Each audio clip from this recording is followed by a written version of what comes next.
ஓம் ஸ்ரீராம ராம ராமேதி ரமே ராமே மனோரமே சகசிரநாம தத்துல்யம் ஸ்ரீராம நாம வராணனே. உலகம் யாவையும் தாமுழா வாக்கலும் நிலைபெறுத்தலும் நீக்கலும் நீங்களா அழகிலா விளையாட்டுடையார் அவர் தலைவர் அன்னவர் சரண் நாங்களே. எத்திர எத்திர ரகுநாத கீர்த்தனம் தத்திர தத்திர கிருத்தமாஸ்தகாஞ்சலிம் வாஷ்பவாரி பரிபூர்ணலோச்சனம் மாருதிம் நமது ராட்சசாந்தகம். அஞ்சிலே ஒன்று பெற்றான் அஞ்சிலே ஒன்றை தாவி அஞ்சிலே ஒன்று ஆறாக ஆரியர்க்காக ஏகி அஞ்சிலே ஒன்று பெற்ற அணங்கை கண்டு அயலாரூரில் அஞ்சிலே ஒன்றை வைத்தான் அவன் எம்மை அழித்துக் காப்பான். இன்னைக்கு நம்ம கம்பராமாயணத்துல பாலகாண்டத்துல கார்முக படலத்துல 15வது பாடல் பார்க்க போறோம். கார்முக வலியை யான் கழறல் வேண்டுமோ வார்சடை அரண்நிகர் வரத நீயலால் யார் உளர் அறிபவர் இவர்க்கு தோன்றிய தேர்முக அல்குலாள் செவ்வி கேள் எனா. இதுதான் பாட்டு. இப்ப நம்ம பதம் பிரிச்சு பொருள் பார்க்கலாம். கார்முக வலியை, இந்த வில்லின் வலிமையை யான் கழறல் வேண்டுமோ, நான் எடுத்து கூற வேண்டுமோ. வார்சடை அரண், நீண்ட ஜடாமுடியை உடைய சிவபிரானை நிகர் வரத ஒத்த முனிவனே, நீ அலால் உன்னை அல்லாமல் அறிபவர், இதன் வலிமையை உண்மையாக அறியக்கூடியவர் யார் உளர், யார் இருக்கின்றனர், யாரும் இல்லை அப்படிங்கிறது பெறப்படுகிறது. இவருக்கு, இந்த ஜனகராஜனுக்கு தோன்றிய மகளாக பிறந்த தேர்முக அல்குலாள், தேர்த்தடம் போன்ற அல்குலை உடைய சீதையின் செவ்வி வரலாற்றை கேள் எனா, கேட்பாயாக என்று சொல்லி. இப்ப நம்ம இந்த பாட்டில் இருக்கக்கூடிய நயங்களை பார்க்கலாம். அதாவது இது குலகச் செய்யுள் வகையை சேர்ந்ததுதான். இதனுடன் பொருள் முடிவு பெறல. இனிமே சீதையை பற்றி சதானந்த முனிவர் சொல்ல போகிறார்.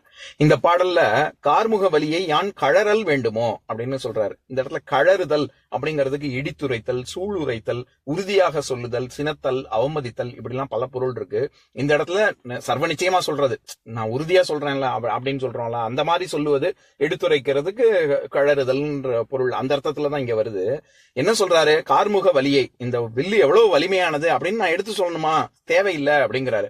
ஏன்னா கண்ணு முன்னாடி சபையில 60,000 பேர் வில்ல தூக்கிட்டு வராங்க, எல்லாம் வலிமையான ஆளுங்க, அத்தனை பேர் தூக்கிட்டு வராங்கன்னா அப்ப அதை பார்த்தாலே தெரிய வேணாமா நமக்கு அந்த சிவதனுசு வந்து மிக வலிமையானது அப்படின்னு. அதனால நான் தனியா சொல்ல வேண்டியது இல்ல அப்படின்னு சொல்றாரு ஒரு விஷயம். அடுத்தது, ராமனை பார்த்து சொல்லும் பொழுது என்னன்னு சொல்லி அவர் அட்ரஸ் பண்றாரு, என்ன சொல்லி விழிக்கிறாரு? வார்சடை அரண்நிகர் வரத அப்படின்னு. வரதன் அப்படின்னாலே முனிவன் அர்த்தம். ஏன்னா வரங்கள் மிகுதியாக பெற்றவன் அப்படின்னு அர்த்தம். அதாவது இறையருள் பரிபூர்ணமாக கொண்டவன் அப்படின்னு. அதனால ராமன முனிவன் போன்றவன் அப்படின்னு சொல்றாரு.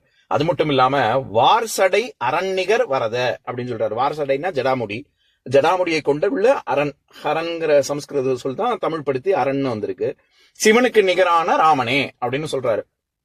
இதுல வந்து ஒரு சின்ன சூட்சமா இருக்கு. சிவதனுசு தான் இது. அப்ப இந்த சிவதனுசை தூக்கவோ சரி, எடுக்கவோ சரி, நாணேற்றவோ சரி யாரால முடியும்? சிவனாலதான் முடியும்.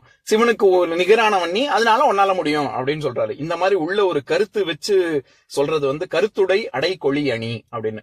உள்ளக்குள்ள ஒரு கருத்து வச்சு சொல்றது. இப்போ உதாரணத்துக்கு, இப்ப நம்ம யார்கிட்டயோ போய் கொஞ்சம் அன்பளிப்பா அல்லது கொடையா ஏதாவது பைசா கொடுங்க அப்படின்னு சொல்லி போய் கேட்கணும்.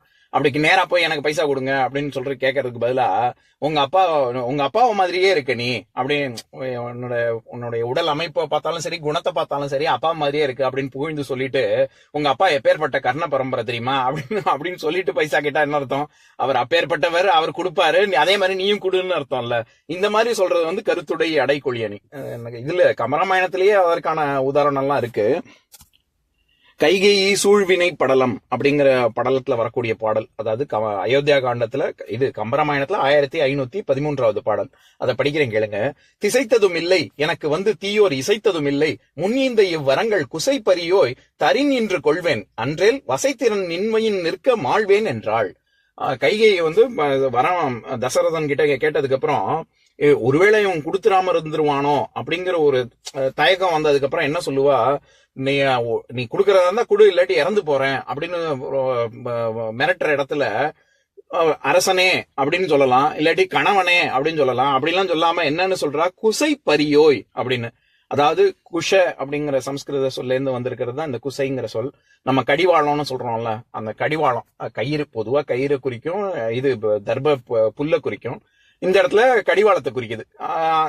அதாவது கடிவாளம் கொண்ட குதிரைகள் பல உள்ள ஆளே அப்படின்னு தான் சொல்ற.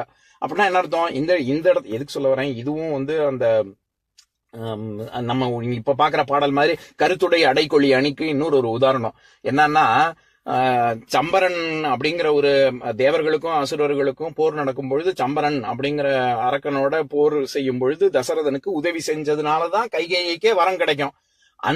அப்ப நீ வரம் கொடுத்தியே, அந்த வரத்தை நீ அதைத்தானே இப்ப நான் கேட்கறேன். அதனால நீ சொல்ல காப்பாற்றக்கூடியவன், அப்ப உனக்கு அந்த சமயத்துல நீ இறந்து போயிருப்ப, நான் தான் அவனைய காப்பாத்தினேன் அப்படின்னு ஞாபகப்படுத்துறா. அதனால குசை பரியோய் அப்படின்னு தசரதனை பார்த்து சொல்றா.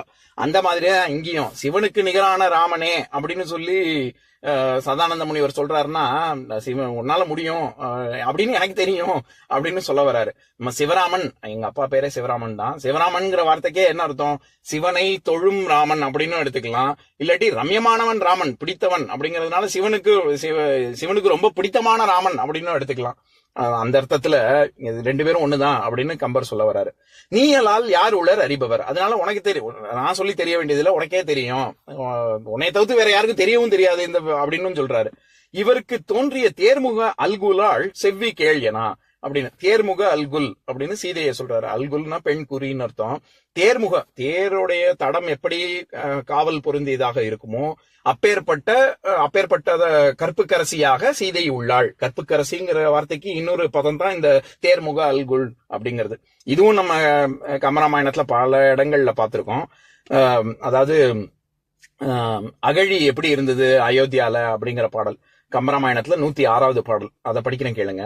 அன்னமா மதிலுக்கு ஆழிமோ மால் வரையை அலைகடல் சூழ்ந்தன அகழி பொன்விலை மகளிர் மனமென கீழ்போய் புன்கவி என தெளிவின்றி கண்ணியர் அல்குல் தடமென யாருக்கும் பழிவரும் காப்பினதாகி நல்நெறி விளக்கும் பொரியன எரியும் கராத்தது நவிலுற்றது நாம் அப்படிங்கிற பாடல்ல கண்ணியர் அல்குல் தடமென யாருக்கும் படிவு அருங் காப்பினதாகி, எப்படி அதை ஒரு கற்புக்கரசியின் அந்த பெண்ணை கிட்டக்க நெருங்கவே முடியாதோ அந்த மாதிரி அந்த கோட்டைய மதில்ல நெருங்கவே முடியாது அப்படின்னு கம்பர் சொல்லியிருப்பாரு.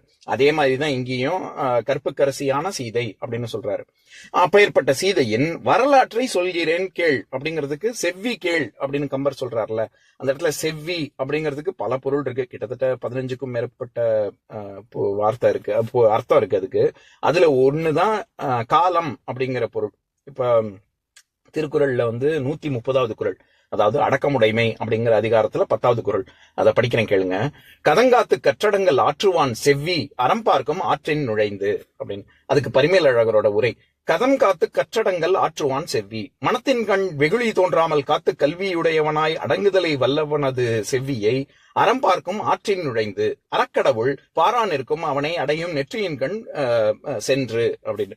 அதாவது நம்ம எல்லாரும் கடவுள் கிட்டக்க வேண்டுவோம், கடவுளே எனக்கு இதை கொடு அதை கொடு அப்படின்னு சொல்லி. நம்ம கடவுள் வரமாட்டார், நேர்ல வரமாட்டாரா அப்படின்னு நம்ம வேண்டுவோம்.